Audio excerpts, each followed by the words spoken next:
আচ্ছা, আমাদের এই যে চেনা জানা জগৎ, এর বাইরেও কি কিছু থাকতে পারে? মানে এমন কোনো জগৎ যা আমরা হয়তো চোখে দেখি না, কিন্তু মাঝে মাঝে ঠিকই তার উপস্থিতি টের পাই। আজকে আমরা ঠিক এমনই এক রহস্যময় জগতের এক সত্তা, অর্থাৎ জিন, তাদের নিয়েই কথা বলবো। উপস্থাপিকা, কখনো কি এমন হয়েছে গভীর রাতে হুট করে কোনো অদ্ভুত শব্দ কানে এলো, বা চোখের কোণ দিয়ে কিছু একটা সরে যেতে দেখলেন আর মনে হলো এটা কি মনের ভুল? এই যে প্রশ্নগুলো, এগুলোর উত্তর খুঁজতে কিন্তু আজ আমাদের সঙ্গে আছেন একজন বিশেষ অতিথি। লোককথা আর প্রাচীন ইতিহাস নিয়ে যিনি গবেষণা করেন, জনাব আহমেদ। স্বাগত আপনাকে আমাদের এই আয়োজনে। উপস্থাপিকা, জনাব আহমেদ, চলুন তাহলে শুরু করা যাক। আমি চাইছিলাম কি, আপনি যদি আমাদের একেবারে গ্রাম বাংলার খুব পরিচিত কিন্তু শুনলেই গা ছমছম করে ওঠে এমন একটা ঘটনা দিয়ে শুরু করতেন। মানে এমন একটা কিছু যা দিয়ে আমরা এই অদৃশ্য জগতের আলোচনাটা ঠিকঠাক ধরতে পারবো। ধন্যবাদ। হ্যাঁ, এই ধরনের ঘটনা তো ভুরি ভুরি শোনা যায়। ধরুন একটা ঘটনা বলি।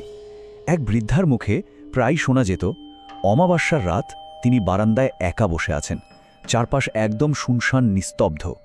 হঠাৎ করে পাশের যে ঘরটা তালা দেওয়া, একদম খালি, সেই ঘরের ভেতর থেকে ধড়াম করে ভারী কিছু একটা পড়ার শব্দ হলো। ভেবে দেখুন তো অবস্থাটা, বুকটা তো ভয়ে কেঁপে ওঠারই কথা, তাই না? কারণ ওই ঘরে তো কেউ থাকতেই পারে না। বাপরে, ভাবতেই তো কেমন লাগছে। আচ্ছা, এই যে এত এত প্রত্যক্ষদর্শীর গল্প আমরা শুনি, বিশেষ করে গ্রাম বাংলায়, এগুলোর মধ্যে কি কোনো মিল খুঁজে পাওয়া যায়? কোনো কমন প্যাটার্ন? হ্যাঁ, অবশ্যই পাওয়া যায়। একটা খুব কমন ব্যাপার হলো প্রকৃতির অস্বাভাবিক আচরণ। অনেকেই বলেন যে কোনো ঝড় নেই, বাতাস নেই, কিচ্ছু নেই, অথচ পুকুর পাড়ের লম্বা তালগাছটা বা পাশের বাঁশঝাড়টা এমনভাবে দুলছে যে একদমই স্বাভাবিক না। দেখলেই মনে হবে যে এখানে কিছু একটা গড়বড় আছে। এই বিষয়টা কিন্তু ঘুরে ফিরে অনেক গল্পেই আসে। বিশেষজ্ঞ আরেকটা খুব কমন জিনিস হলো শব্দ, কানে শোনার মতো অভিজ্ঞতা। যেমন ধরুন, মাঝরাতে কেউ যেন ফিসফিস করে আপনার নাম ধরে ডাকলো, কিংবা কেউ কোথাও নেই অথচ আপনি স্পষ্ট পায়ের শব্দ পাচ্ছেন। এই যে অদ্ভুত অলৌকিক শব্দগুলো, এগুলোই কিন্তু মানুষের মনে বিশ্বাসটাকে আরও গেঁথে দেয়।